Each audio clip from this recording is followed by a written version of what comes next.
friends.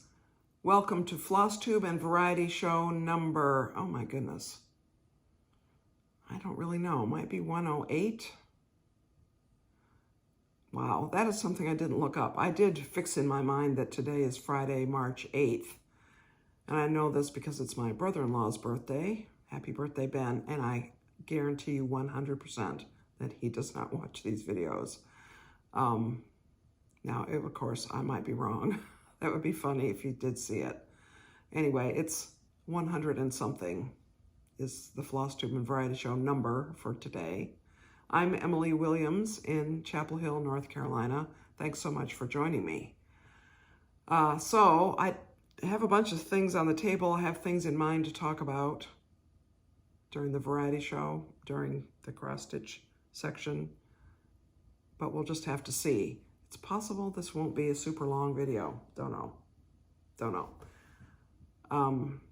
Flosstube, as I'm sure you know, means cross-stitch, and variety show means something else. And today it really will be a variety of variety show items. Oh, a particular welcome to any of you who are new to the channel from the Queen City Sampler Guild.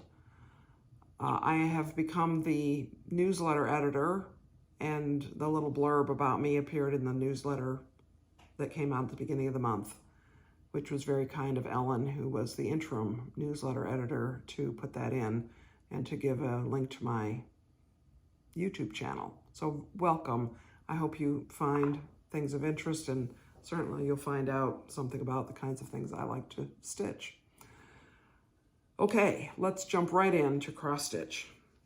So, Winter Rose Manor by Brenda Gervais with Thy Needle and Thread. I'm doing this on 36 count Brenda's Brew, I think, something like that. It's the called for fabric, using the called for threads, overdyed cottons. And this time I got the cardinal and the flower that he's sitting on, the red cardinal, and the two little birds right above him. And of course, whenever I look at this in the camera, I appreciate it more.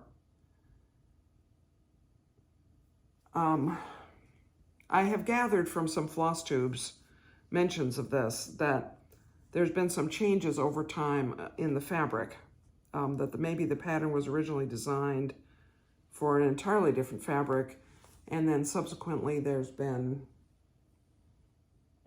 at least two different colors of Brenda's Brew, or Winter Brew, whichever that's called, the called for fabric, that there's a lighter version and this version, which apparently is the darker version.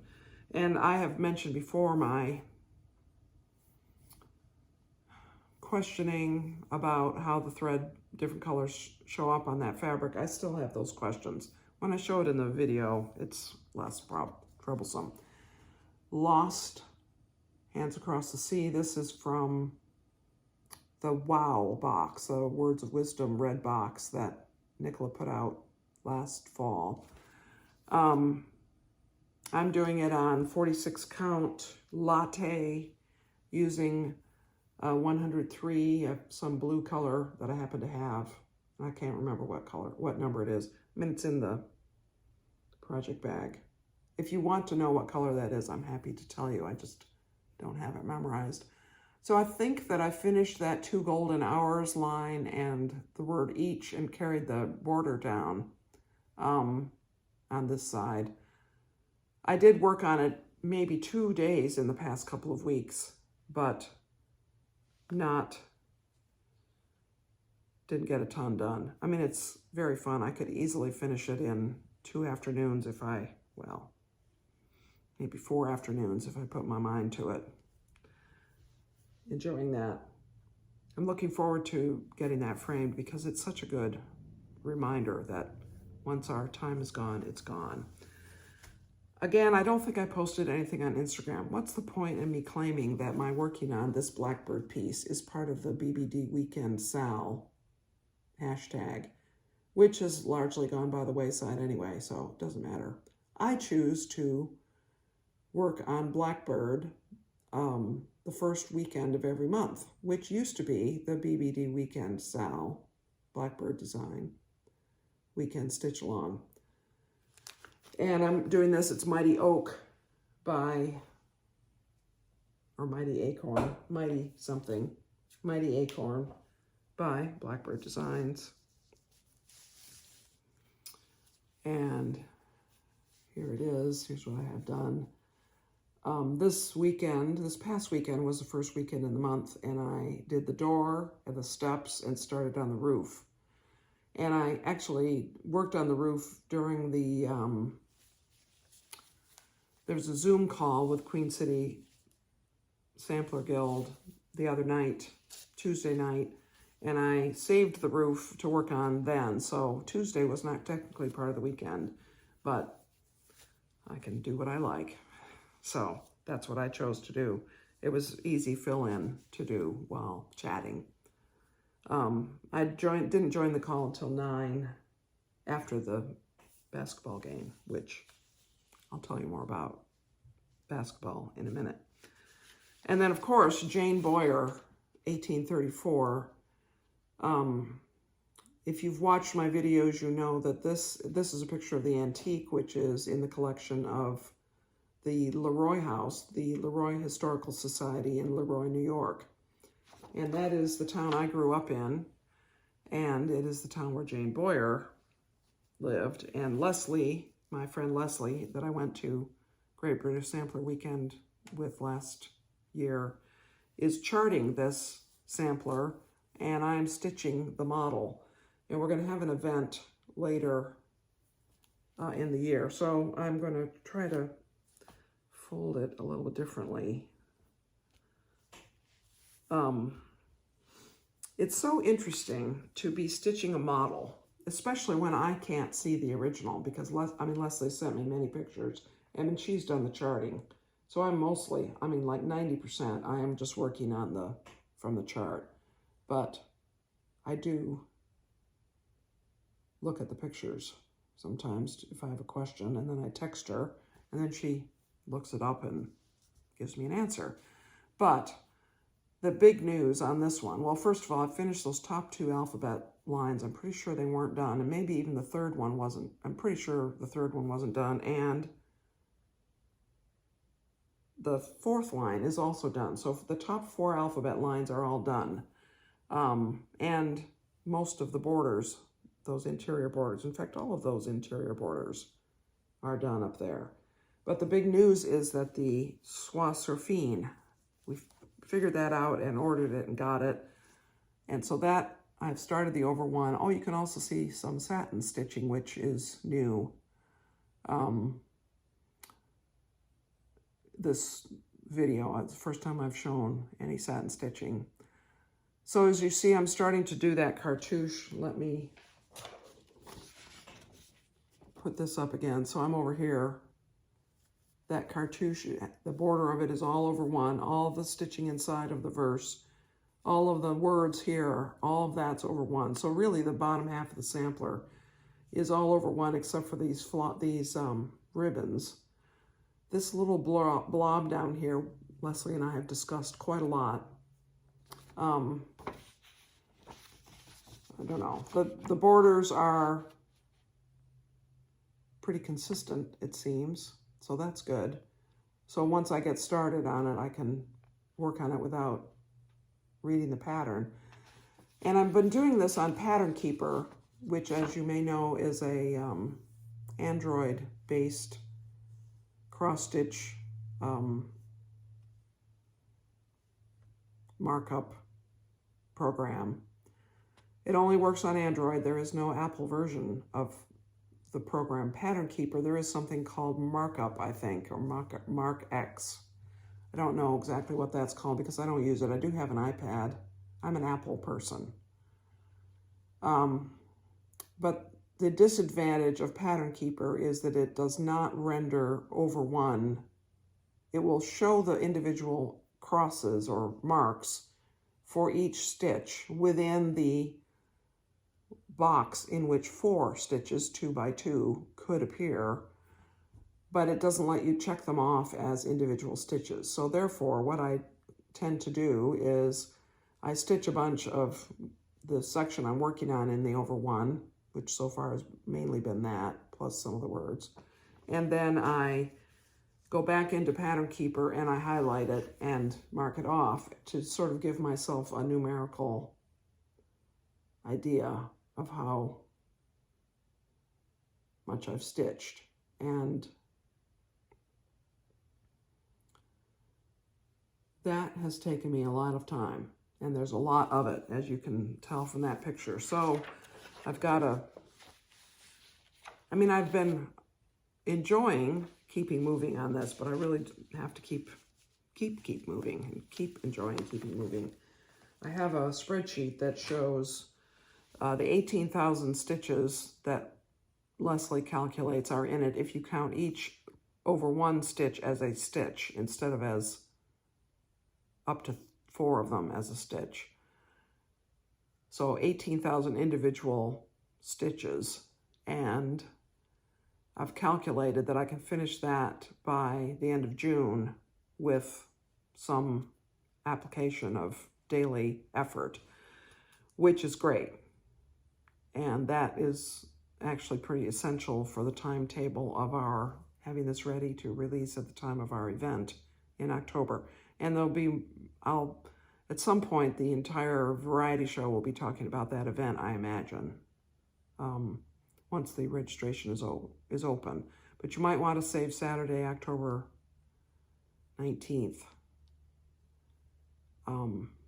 If you are within reach of Western New York, the small, beautiful town of LeRoy, New York, which is where that will take place, which is where Jane Boyer lived.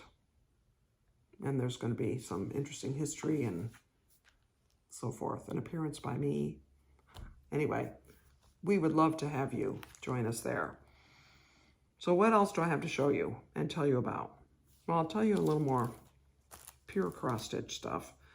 I've mentioned before that I'm a member of the Fox and Rabbit Patreon. At whatever level it is that I get fat quarters of fabric every quarter, 2 per quarter. And so they doubled up on the quarters. They didn't send the 4th quarter of last year. And so this is the 1st quarter of this year and the 4th quarter of last year. So here we have Eureka, which I'm not even going to pretend to try to get it so that you can see the right color of it. This is a beautiful, slightly warm tan color of fabric. It is possibly my favorite of the colors that I've received from them so far. This is Paper Bark, which is, I know, a very popular color. It's a slightly grayish color and, pretty even. Those two are pretty even in their coloring. Flannel Flower is a little bit mottled. You can sort of see it there. Here's the other side. It's perfectly subtle. It is a degree of modeling that is very within my tolerance of and my comfort with modeling. Love that color. It's, I don't know. And then Ocean Air, another beautiful blue from them. There's no way. I don't know. It's a beautiful blue. Take my word for it. These are all 36 count linens. I can change my fabric choice on a quarterly basis. And I had been getting 18 count Aida, which I also love. It's great to have a dyer that does Aida. But I decided to switch to 36 count linen this time. And I might switch to 40 count linen next time. We'll see. Jane Boyer, by the way, is being done on 40 count Vintage Country Mocha with DMC and Surfine. So DMC for the over 2 stitching, Surfine for the over 1. So another thing I got, because I'm insane, this is the exclusive through the A Stitch in Time shop in Tasmania. And I ordered it because I think it's a beautiful, elegant red sampler. It has some beautiful of those interior bands. I think the alphabet is really nice. And it says at the bottom, a stitch in time saves 9, which is why Stitch in Time Shop wanted to offer it as an exclusive. And interestingly, the stitcher does not give her name, but she put the date on it, July of 1886. So sort of late 19th century, and I'm beginning to have this sense that I can tell something about the time frame. But that top alphabet is unusual. And I'm sorry about the glare. Sorry, you can see a reflection of all kinds of things. But I think you could see that well enough. I'm looking forward to that at some point. The insanity. When you order something from Hands Across the Sea Samplers, Nicola encloses a card. And this is from Harriet Hartland, 1782. Now that is a beautiful, beautiful sampler that they have reproduced. And I hadn't seen it before, but there are birds and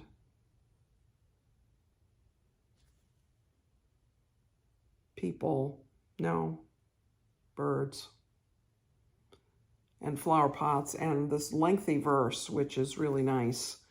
I'll just read a few lines of it so you get the idea. Almighty God, thy piercing eye strikes through the shades of night, and our most secret actions lie all open to thy sight, and so forth. And it's, you know,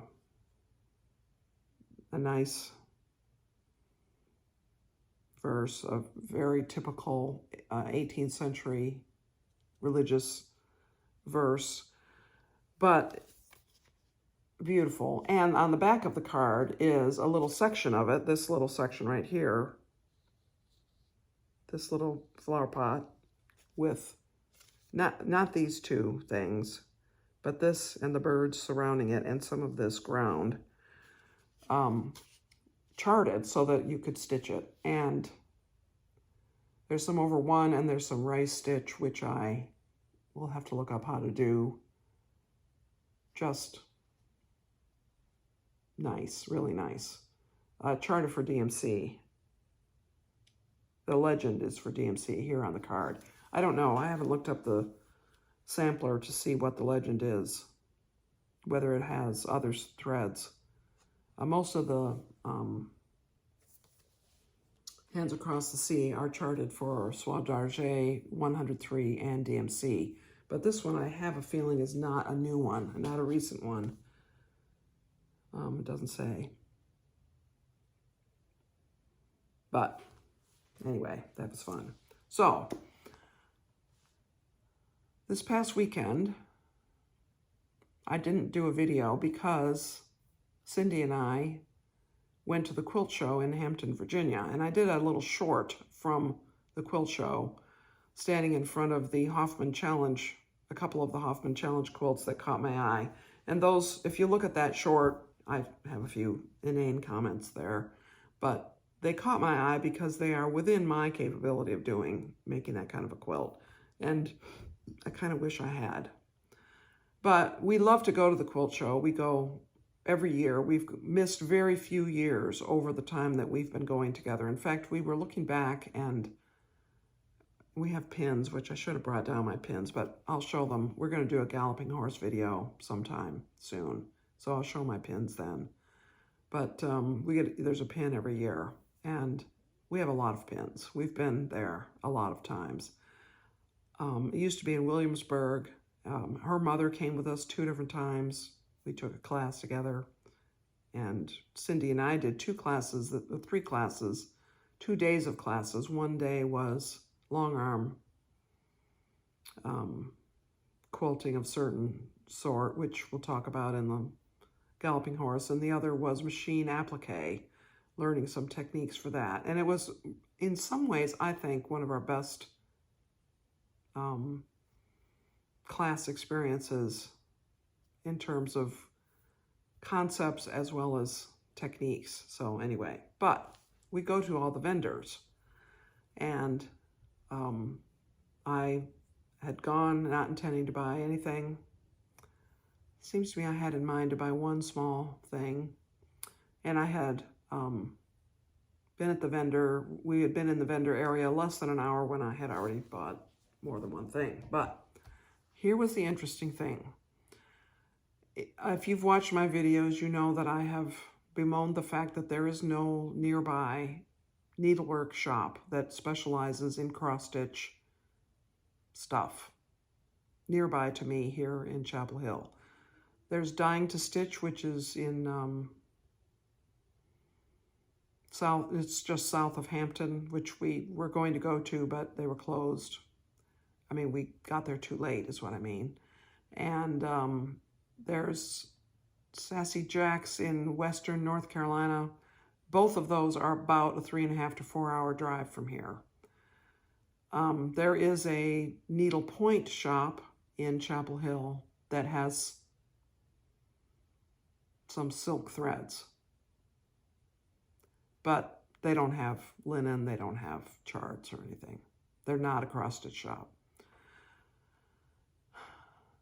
But, you know, it seems to me, and maybe it's just because I watch Flosstube, that cross-stitch is, I'll say, coming back. Because there used to be a cross-stitch shop, and it used to be that other types of shops included cross-stitch materials and tools. But there isn't much in the way of shops compared to what there seems to be in the way of cross-stitchers. But on the other hand, I don't know any cross-stitchers in my area either, in this, you know, local area, Chapel Hill, Durham, Raleigh of North Carolina. I know there are some stitchers in North Carolina, but not right near me. And so there may not, on the one hand, there may not be an audience for a cross-stitch shop. And on the other hand, if there's no shop, nobody's going to necessarily take up the craft or become known as being a stitcher. I will point out, though, that the North Carolina State Fair does have cross-stitch entered every year. So there are people who do cross-stitch still in this state. But here was the interesting thing. At the quilt show, there were a lot of vendors, of course, and most of the vendors sold quilting fabric and notions and rulers and tools, that as you would expect. But a few of them, 2 or maybe 3 in particular, sold embroidery or cross-stitch items. And I was thrilled by that. In fact, I'm going to take this out of the package because I think it's super shiny. I bought a chart. Now, I don't need to buy any cross-stitch charts, but I really liked this one. First of all, it's sort of autumn colors. This is a picture of the antique. The model was there. A stitched model was there in a vendor in a quilt show. This is called Though He Seemeth Sleeping by Lucy Beam. No, the company is Lucy Beam. This is faithfully reproduced by Rebecca Noland. And first of all, it has those interesting colors. And secondly, I want to show my support for cross-stitch vendors or people who vend whatever, who include cross-stitch things, those are 2 big reasons I bought this chart. But the reason I bought this particular chart is because I love the verse, which says, "Dark the night and wild the wave, Christ the boat is keeping. Trust in him and have no fear, though he seemeth sleeping." And it's Emily Bestwick, age 11, 1874. Of course, the stitcher's name being Emily doesn't hurt anything. So I bought this, and I like it. It's not that huge. It's not huge at all. It's 155 by 193. It's, I think, pretty straightforward. It's all cross-stitch. No, there might be some over 1. But I possibly will start this fall. It's fall colors, as I mentioned. An interesting script, capital alphabet, a few sort of traditional capital alphabet, I mean, it's not fancy at all. And Emily Bestwick was age 11 when she stitched it. But I might just stitch that because of the verse and because of the fall colors. So watch this space. So that was a moment of insanity, except that I really wanted to show support for cross-stitch stuff. Okay, a couple more quick topics. One is the results for the Sudoku Grand Prix round 2 have been posted. And I was successful in my 4 puzzles that I thought I had completed. Received 97 points, so that's excellent for me. My son got 200 points. I think he did 3 puzzles, and they were each worth more points, obviously, than the ones I chose to do. So the next one is a week from this weekend. So not this weekend, but next weekend. So that is exciting, Teresa. And then we have to talk about basketball. Now, ordinarily, in previous years, in this season of the year, the spring season, or the late winter, just moving into spring, I would have talked about Tar Heel basketball pretty often, because in previous years I had season tickets. But this year, with some sadness, my friend Ivis and I decided we were not going to get season tickets. It's a kind of a hassle to get there. You have to go to the park and ride the Tar Heel Express. And then you have to climb the stairs to the seats. And for a 2-hour basketball game, it takes probably a total of 5 hours of travel time and getting there early enough and all of that. It wouldn't have to. We could probably manage it in 3¼ hours, but we like to get there early enough that we don't feel that we're in people's way as the game is already starting. But we didn't get season tickets, so we haven't been to any. I think Ivis did actually go to a game early in the season, but I haven't been to any. We've watched many of them on television, and of course you have excellent view from the television cameras. But typically we would have been, and the Tuesday night game was senior night, the last home game for some of our 6-year players and 5-year players. The whole COVID eligibility extension for players who played in the 2020, the season that ended in 2020, maybe the season that started in 2020, also the fall season. That extended players' eligibility for college in the NCAA rules. So we've had some fantastic, excellent players with us for more than 4 years. So it's been really fun. And this season has been fun because our team has done pretty well. Well, tomorrow is the final game of the regular season, where we go to Duke to play against Duke, the biggest rivalry in college sports, arguably. I'm sure Michigan and Ohio State would say, well, theirs is. Well, certainly in football, theirs may be. That could be. And there are a lot of local rivalries, but here we have Carolina and Duke, both premier programs with many national championship banners and ACC championship banners and regular season championships. Both of them formerly coached by Hall of Fame coaches, Coach Krzyzewski for Duke and Coach Roy Williams most recently, and before him, Coach Dean Seemeth, of course, who is one of the greatest coaches ever by multiple measures. So that game is tomorrow, where we go to Duke.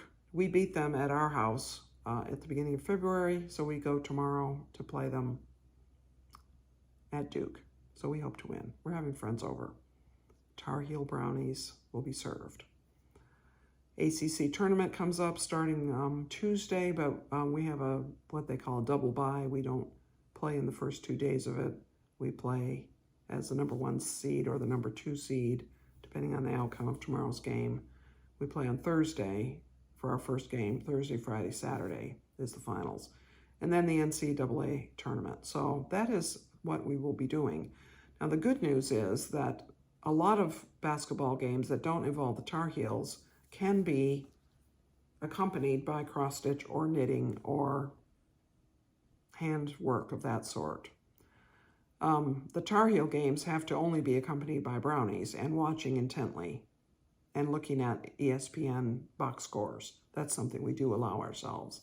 And during the commercials, of course, you know, there's other activities like getting up to go to the bathroom.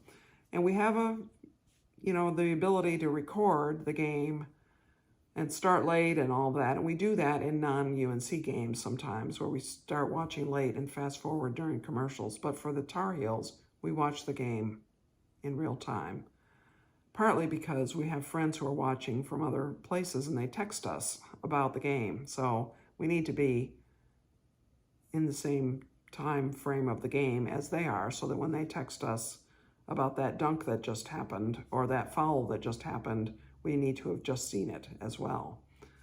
So that is the next few weeks. There will be a lot of basketball here. So that was pretty wide-ranging, wasn't it? We covered cross-stitch shops or cross-stitch supplies at the quilt show, Sudoku briefly, college basketball. Okay, next week, I believe I will be making a video. Pretty sure. The following week, I believe I'll be making a video. On both of those weeks on Fridays. I think that I'll be making videos regularly for the next few weeks. So Fridays is the usual day.